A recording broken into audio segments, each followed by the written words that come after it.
I think everybody's on mute, so everything looks fine. So, and then, but if you have questions, put them in the chat, and as we get done, we'll have some time for Q&A at the end. But so I hope we're all in the right place. Today, we're going to spend an hour or so talking about how we build coaching into using AI to provide real-time guidance, assistance, or direction to agents as they interact with customers. The reasons that this is important is because if done correctly, AI-driven real-time coaching enables a world-class experience, significant improvements to the agent experience, and of course, business outcomes like cost efficiencies or more revenue, both things that are necessary for any business or even nonprofit organizations. And I will say we won't talk today about specific technologies, but we will get into a lot of depth about how to use those technologies, how to build programs, coaching programs. And so the conversation should help you, maybe not particularly with specific offerings and vendors, but if you're going down the path of buying technology or figuring out your technology solutions, this should certainly be a help.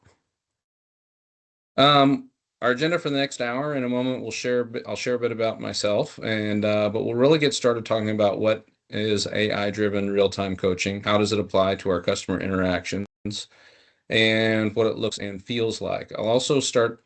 I always also like to start with why. So we'll spend a minute on how we go about finding our purpose, making sure our real-time coaching follows that purpose. And then we'll get into the model that we follow, and when we're building programs like this and implementing any sort of coaching program. And then, as promised, we'll have some Q&A at the end. So a little bit about me. Professionally, I started my career in the late 90s with Accenture, went on to work for H&R Block for a few years, and then joined Andrew Reise in 2006. My background includes a lot of IT project and program management in my early career, but then has turned into mostly customer experience strategy and operations over the last 20 years or so. Most of that time, particularly recently, has been focused on how companies interact directly with customers, usually via contact centers, whether voice, chat, email, text, or any other channel. Personally, I've been married for over 21 years with 2 high school age daughters, and my free time is usually focused on something outdoors like golfing, fishing, or really anything else that gets me outside.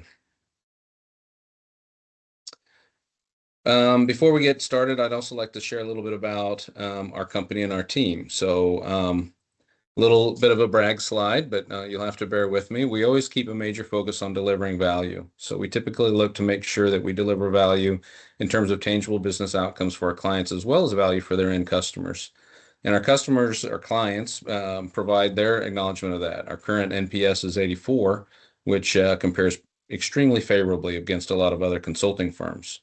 We also have sort of been there and done that. So just like my background I shared a moment ago, our team has a unique blend of big consulting veterans that also have a lot of contact center experience and expertise. Members of our team have grown up throughout the contact center and have a long track record of building high-performing contact centers.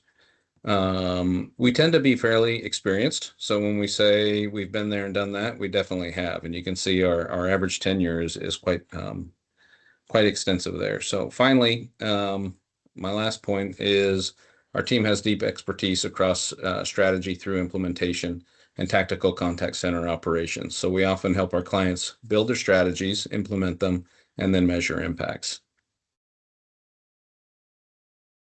All right, so let's move into what is AI-driven real-time coaching. AI-driven real-time coaching is in the moment automated assistance during customer interactions for agents, driven by, hang on a second, driven by context. So when we talk about coaching in real time, we want to make sure that we take into account the context of the interaction. So what's actually happening? What is the topic? What's the purpose of the interaction? We also need to know the sentiment a lot of times. And so what's the sentiment of either the customer or the agent?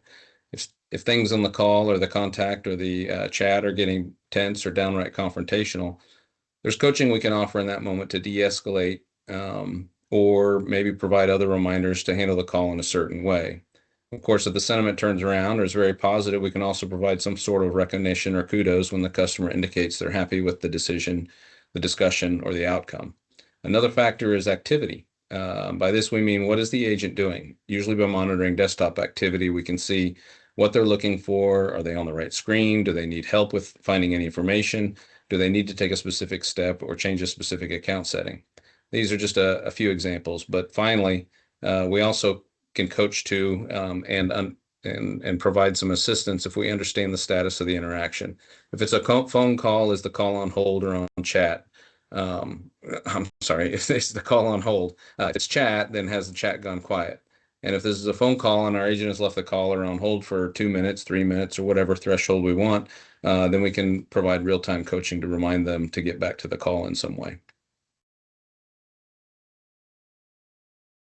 We talked about some examples on the prior slide, so let's maybe perhaps recap some of the different coaching that we think we can deliver. These are just a few examples and things that we've actually put into practice in some areas. So sentiment, like discussed earlier, the coaching can provide guidance on how to de-escalate a call. Or compliance, we can provide a reminder to read or otherwise deliver a disclosure if something specific applies to whatever is transpiring during the interaction. This could be something to email, something to verify, and so on. Compliance, by the way, could be something regulatory or something, or just simply good business practice, something that we want to coach on, some sort of process compliance that we want to make sure that we're adhering to. We can provide assistance. Sometimes we want to provide a link to a knowledge article or just prevent the relevant knowledge directly. There are countless ways to provide assistance, but I often use this category as just a general catch-all for how we want to coach folks to handle interactions. And recognition is a good one as well. Mentioned a minute ago that coaching isn't always all corrective. In some cases, we want to recognize, encourage our agents. So providing some form of kudo or recognition is always good to reinforce the behaviors, the activities, the performance that we're looking for. Finally, we can simply provide just a reminder. Here I just gave the example of a caller on hold, but there could be numerous different reminders our agents may need as they engage with customers. So a lot of different things that we can coach to in a lot of different areas that we can start looking at, especially if we understand the context and the status of the call and those things we saw on the prior slide. So like I said, we always start to want to start with why. And that's directly related to the business outcomes or the business objectives that we're trying to achieve.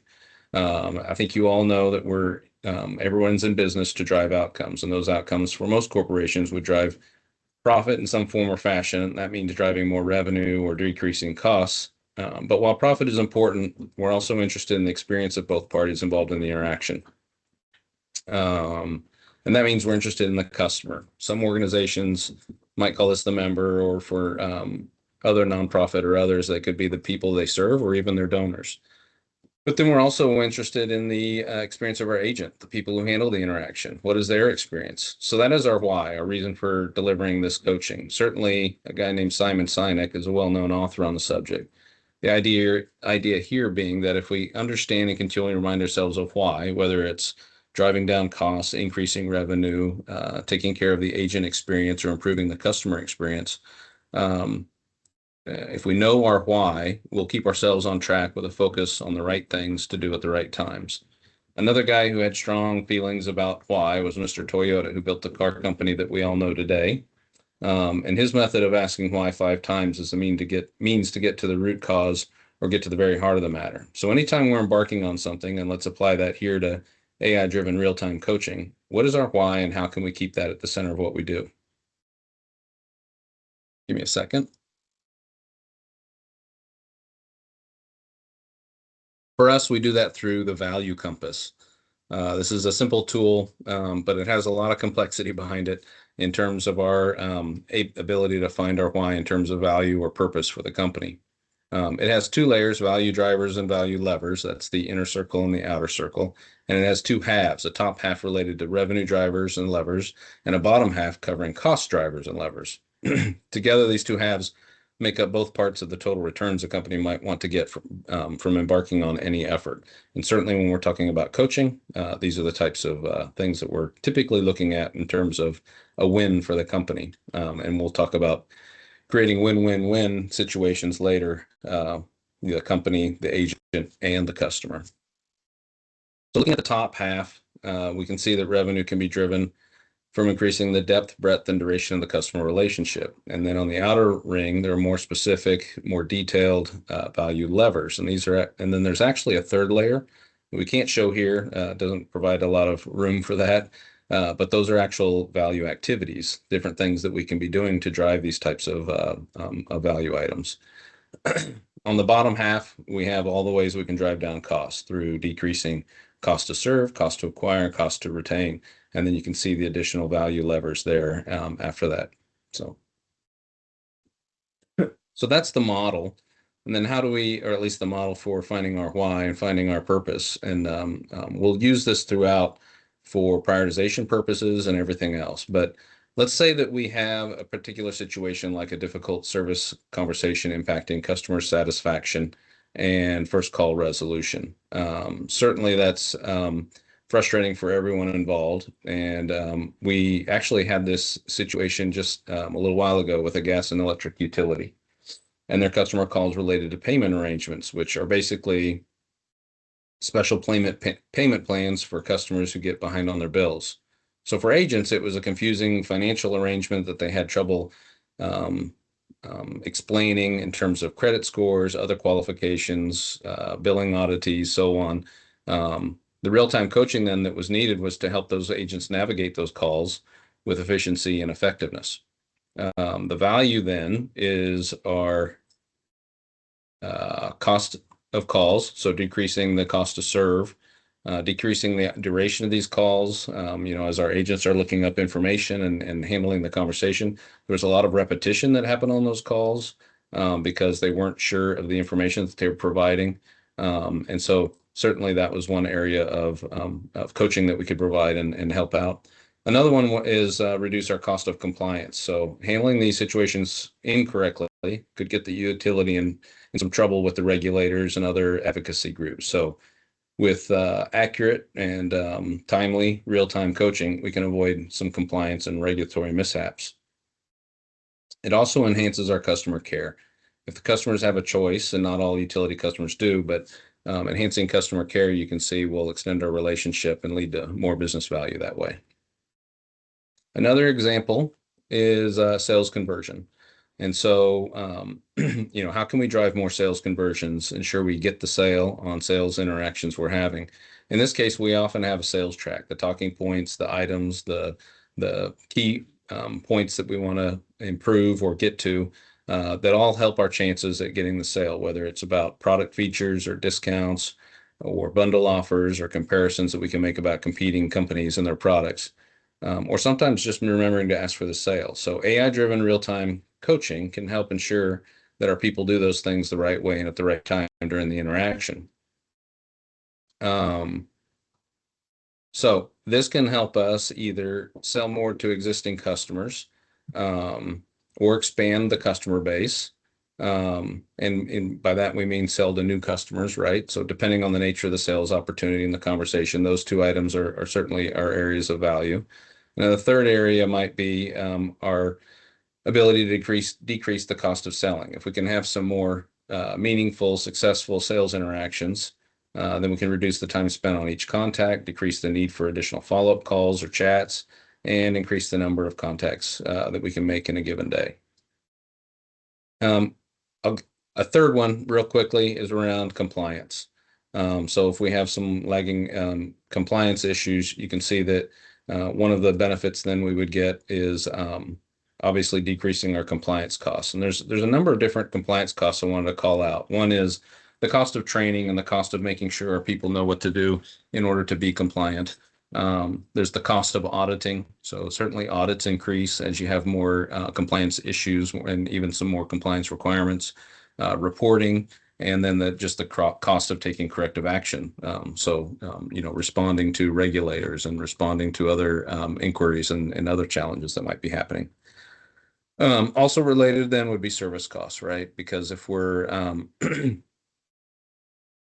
able to shorten the duration of an interaction spent by agents locating the right disclosure or the right information or being able to understand how they're supposed to handle certain situations, then we can certainly save some additional costs that way. So those were a few examples, but there are also a lot of other use cases like customer experience. We've talked through a few, but generally, how can we coach in the moment to drive more meaningful interactions that make our customers feel heard, understood, and valued? Service efficiency or reducing effort. Customers, agents, and companies all together appreciate when good results come from easy, efficient effort.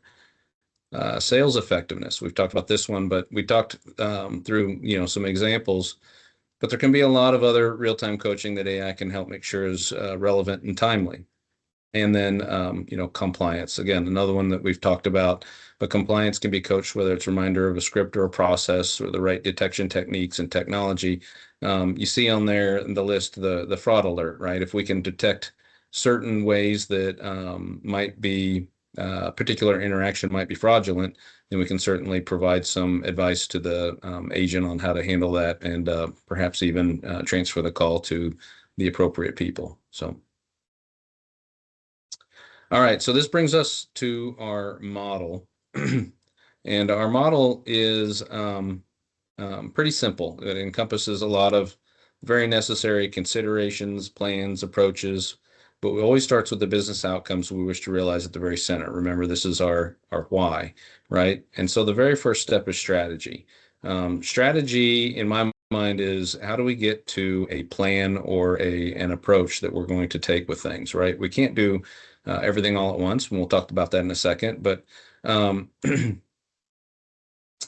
really, it's about finding, and we'll talk more about each of these as I go around the horn. So don't worry about trying to catch everything the first time. So, if we have a strategy in place, then the next thing we can do is design, and we'll design our coachings in terms of what triggers the coaching, what message or assistance we want to provide, who gets it under what situation, and a host of other factors to consider. And I'll show you an example of a charter document that we typically put together that forms our design. Once designed, we then implement.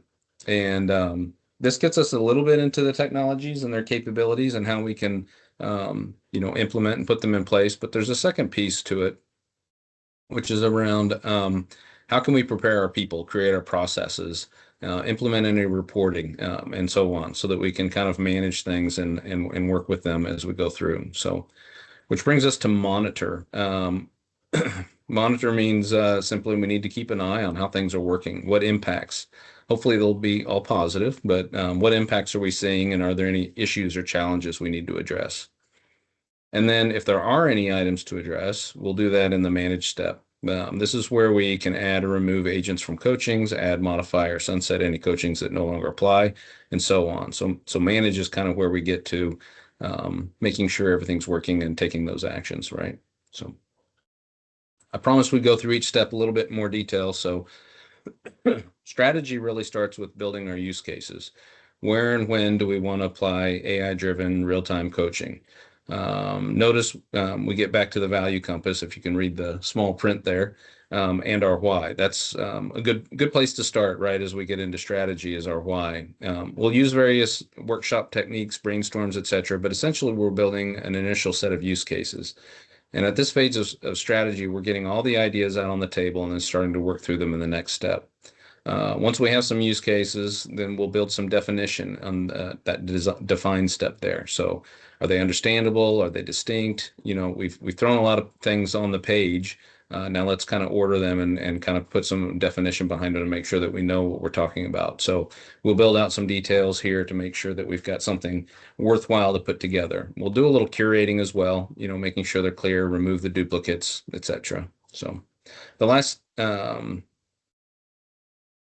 second to last step in our strategy for coaching is to prioritize. So we can't do everything all at once. So we typically want to prioritize the different use cases and figure out what it is that we're trying to do. So we'll typically build some way of assessing each in terms of its value. So this is where we, again, get back to the value compass.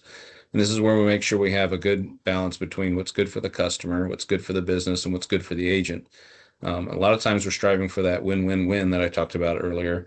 But we'll also look at the likelihood of success and what's our ease and cost of implementation. An item or a use case might have a great benefit, But if it's really hard to do and we're not likely to pull it off, or it's going to take years to pull off, that might be something that maybe we move down the prioritization list, or even something that we move on from and don't necessarily implement. So, and then once we have all of that, we really want to build a roadmap, and that's the sequence. That's the types of use cases and the coachings that we want to put together. It's really the last step in building our strategy. And strategy here in this sense is not some pie in the sky set of ideals and thoughts that we want to accomplish, but a legitimate plan and roadmap of how we're going to move things forward and making sure that we can implement our coachings. So then we'll move into design. And this is really about the who, when, what, how do we measure, and how do we gain feedback so we can learn and adjust as we're moving forward. So the who is what groups, teams, individuals receive this coaching. Sometimes you can, depending on your technology or how you've implemented things, really get down to the individual level with coaching. You can look at, quality scores, or there's other factors that you can use. And a lot of times we can automate that, moving people into and out of coachings based on their performance. Um, you might decide also that maybe everybody needs coaching. If there's something like a new policy or a new product introduction that everyone is getting up to speed on, and real-time coaching would help in the first few days or weeks. But other times it might be whole teams or groups, like a new group of agents that just started this month. We might want to be pretty heavy on the real-time coaching that we're providing them. So the when then gets into essentially what triggers a coaching. So when do we want this to happen? So we might be looking for certain terms or phrases in a conversation. We might be looking more at what activities are triggering things. Again, we get back to sentiment, those sorts of things. Again, or the other one could be, the interaction status, right? So are we on a long hold? And that sort of stuff. And then we get into the what. So what is it that we want to provide? What is it that we want to deliver? What does the coaching look like? Is it just a reminder? Is it a nudge? Is it a link to a knowledge article? Or do we simply give all of the knowledge information in a summary form itself, right? So the coaching to be delivered can really be a broad range of things, and we want to make sure that we plan that out. During design is where we really need to line out how we will then measure our impact, and that gets into how measured. Not just the measures themselves, but we also need to design out where we'll get the metrics, what's available to us, and how can we establish baselines and thresholds if needed. So we're going to need to set thresholds and make sure that we know, what it is that we want to trigger, what pushes us beyond the level of acceptability that we feel like we have to step in and provide that, right? So, and then if we're looking for an increase in sales, or for example, a lot of times the top line metrics might simply be volume of sales or a sales conversion number. But then there might be other metrics that we need to think about, like how many times was the particular coaching triggered and delivered to an agent? How many times did individual agents receive that particular coaching? So these sorts of things we want to be tracking. And sometimes you get to a much more granular level like that in order to make sure everything's tearing up and we're hitting our major metric that we're looking for and the things that we're trying to drive, which in this example would be sales conversions. And then finally, we want to make sure that we're capturing feedback and what needs to be included in part of our design. So depending on how coaching is delivered in real time, there might be an agent to provide feedback through like a thumbs up or a thumbs down. There might be a brief comment they can add, or we might have to do something else in terms of gathering that feedback, like surveys or focus groups or other things. But we'll talk a little bit more about that as we get down into a monitor. So this is an example of a charter, really not an exact template that we use, but just kind of a representation of how we would put things together. So kind of a mock-up.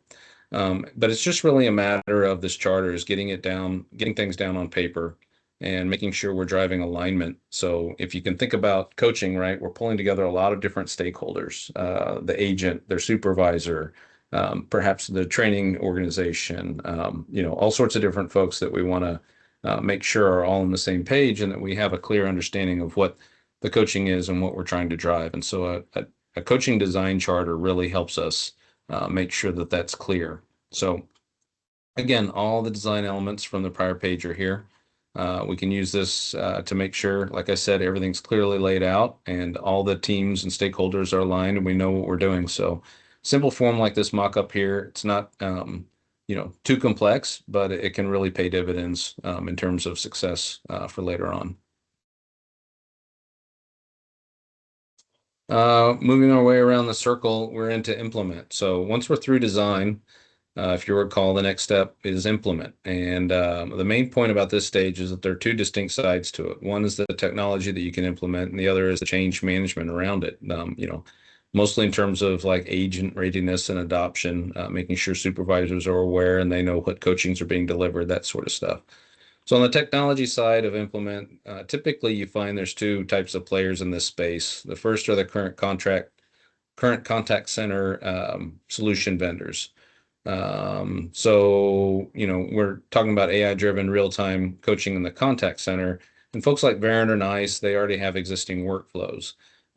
They already have different applications that encourage and follow best practices. And so it's very natural to utilize that kind of technology to add AI to drive a better coaching program, already embedded in their quality, their WFM, and other solutions that might help. So these are companies that can have and have been building AI into their solutions and really leverage the power of their platform. And that typically means that you can get into AI-driven real-time coaching at a little bit lower cost and faster speed of implementation. The flip side of that are some of the custom build folks and the hyperscalers and others who are really AI companies that are trying to figure out and work their way down into the contact center. And they have to build out the workflows. They have to figure out how where coaching fits in, that sort of stuff. And so obviously it'll be custom fit, so things will fit should in the end, if done properly, fit better in the end. But a lot of times it takes a lot longer to get there because you have to design the entire workflow, the entire coaching workflow, rather than implementing AI to augment it. So the main thing I wanted to talk about with implement though is how do we make sure that while we're implementing that our people are brought along just to like the technology. So I think for a lot of folks, you probably know from change management, there's something called the valley or the pit of despair, which happens anytime any new change in a business or other setting where we see productivity struggles until people get more on board and are able to integrate the change into their day-to-day routines and responsibilities. At this point, the goal then is to reduce the depth or duration of that pit of despair as much as possible. And for this, we typically take parts of and follow mostly the ProSci model of ADKAR, meaning the steps of awareness. How and when do we make sure people know this is coming and what it may mean for them? Desire. Is it really about explaining what's in it for them? Why is this going to be better for everyone in the end? How can this really benefit me as an agent? Knowledge. So getting a bit more deeply into communications about the particulars and what it will look like. Ability is all about the how-to. So the training needed and how to build this into their regular work and how to manage agent conversations and interactions while paying attention to the training or the coaching that's coming along. And then, of course, reinforcement. So we don't want to just set it up and then hope it all runs well. We want to be making sure that we're continually reinforcing with our folks. So to do these steps, there's a lot of different tactics and tools, things like a magnitude of change assessment that tells us kind of what level of change that we're going to be driving, or change champion networks where we can, let people hear directly from their peers themselves in order to make sure that some form of readiness assessment is also another tool that we'll do. So we're doing all of these things in order to make sure that we're making the right progress along the way and we're getting to the results that we want. So we'll follow a change management function like this, driving awareness, making sure there's a desire, all of those sorts of things. But just wanted to touch upon that as we get into implement, that it's more than just a technology implementation. Now we're into monitor. There's really two main items we want to monitor. One is the effectiveness and the benefits we're achieving. Obviously, we need to set some baselines and set some targets with, for example, first call resolution or driving better sentiment or whatever our goal is. As we talked earlier during the earlier phases, we also have to have reporting in place. And this is where we start to use that reporting to monitor our target metrics, such as usage, feedback, uptake. The second main area we want to monitor is the agent experience. So how are they using, leveraging, getting what they need, and how is it positively impacting their ability to drive greater customer experiences? We might get that from in-solution reactions from agents, the thumbs up or thumbs down I was talking about, or we can go down the path of surveys and focus groups to learn a lot more about how people are accepting the coaching, understanding what it is they're getting. So we've done this with a number of different customers, rolled out these programs. You'd be surprised about some of the things we might learn along the way, but maybe there's some coaching fatigue that's happening.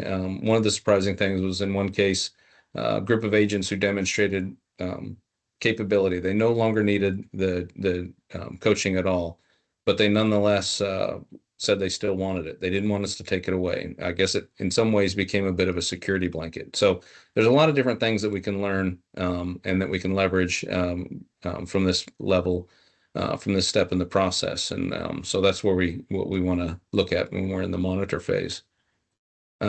Which brings us to manage. And this is the last step before we circle back to strategy. So in manage, we can add or remove agents, like I was just talking about, groups of agents or whole teams. In some cases, we can even automate who gets what trainings and coachings and what kind of things happen. We can also add or retire entire coachings. A lot of times this happens when a new product isn't so new anymore. Maybe a promotion ends. We no longer have customers asking about it. And sometimes we may need to update the AI and the technology behind our real-time coaching. You know, we used to do real-time coaching without any AI, without any assistance, and based on cues that we had from calls or IVR responses or other things. Now we can use AI to drive a lot of this and really expand our capabilities. So AI is evolving very rapidly, as you guys know, and we don't really know what might come next. But as models get better and new things emerge, we might find there's a need to change the underlying technology or even use new ways of presenting the coaching. So we'll need to continuously update and manage what it is that we're doing. So, and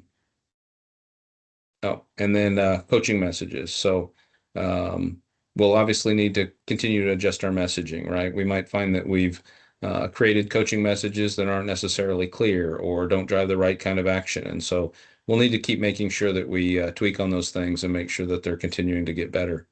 And then the last one here is pretty simple. In a lot of cases, we just want to keep the coaching fresh. And if there's coaching windows clean and provide some degree of making it optional, we might simply provide a link or some other things. But we need to make sure those links are active.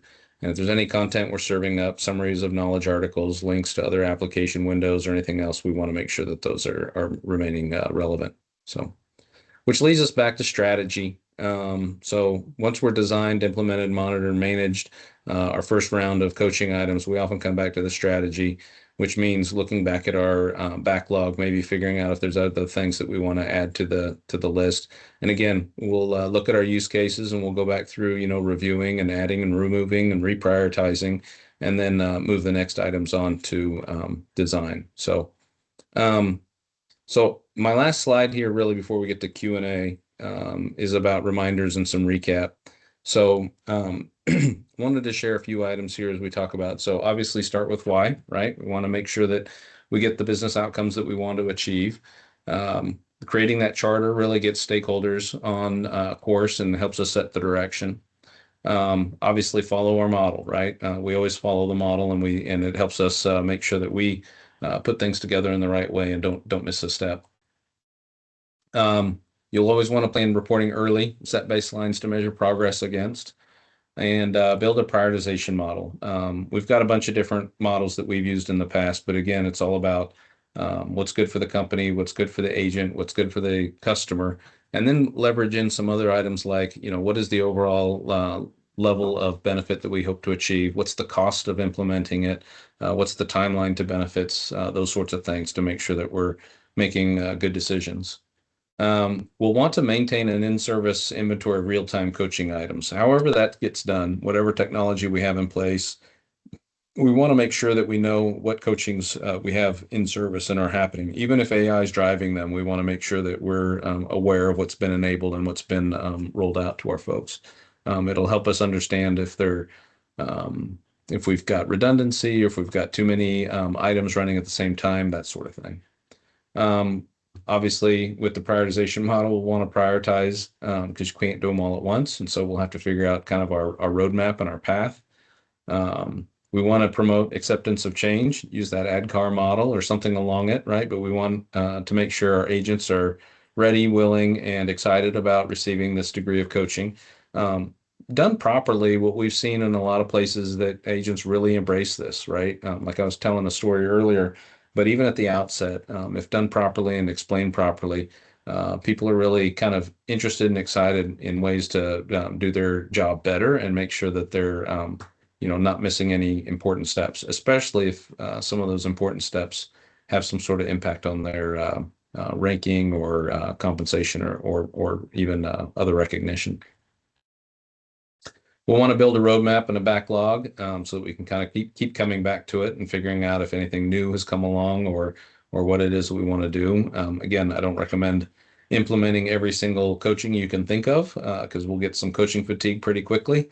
But we do want to make sure that we've got some sort of a plan or we kind of continue to come back to some of the things that we think we might need. And then we'll want to monitor effectiveness, the effectiveness of the coaching, and we'll want to monitor the agent experience. What are they thinking about it? How are they adopting it? What sort of things make sense for them? So, all right. So our goal was to kind of be at this stage after about 40 minutes, leave some time for Q&A if possible, but wanted to see if there's any questions or if anybody had anything that they wanted to broach. I don't know if there's been anything asked up to date in the chat, but certainly take yourself off mute and let me know if there's any questions.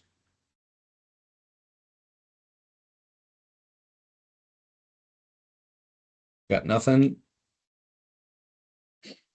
Nothing in the chat right now, Tim. Okay. Will you be sharing this slide deck after the call? I will double check, but I believe so. Okay. And well, I'll have to double check and see how we can grab the materials and grab all the attendees and that sort of thing. Okay. Certainly, one of the things that we were going to bring up is that for any other questions or even just to set up a consultation, you can book some time with me. And so we can certainly go over the deck a little bit more then, or maybe I can share it at that point if we don't have the other parts in place. But this is this is kind of how you can set up some time with me. I'll put this. I think I can put this into the chat. 1 second. Put that link into the chat. There we go. There you go. And that's a way to set up some time with me, and we can spend some more time together. Maybe talk about your particular program and what types of things you guys are looking to implement in terms of your coaching program. So, any other questions, Callie? I think you had a question there. Anything else that you guys wanted to touch on? Callie just shared that Carly shared that this will be available on demand as well, Tim. Okay, very good. If we do reach out for more information, would it be possible to see like a demo of how other contact centers use this AI for coaching? We can certainly get into more details. If you if you have a certain technology provider or anybody else like that in mind, we can certainly maybe work with them to get a demo set up. But if there's anything specific you're interested in, I can also talk through, who we've worked with in the past and what kind of things we've done. So we have a pretty tight relationship with Verint, and so I've done a lot of work with them. I don't know if that's of interest to you, but certainly we can, that would be one area where we could provide some demos. So. Okay, thank you. Yeah. All right. Well then, I think we'll wrap up a little bit early here. Thank you all for joining. Appreciate it. And please follow that link from the chat, or you can see the information there on the screen. Either use the QR code to set up some time, or you can just shoot me an email directly if interested. So, okay. Thank you all very much. I hope you enjoy the rest of your day. Thank you. Thanks, you too. Bye.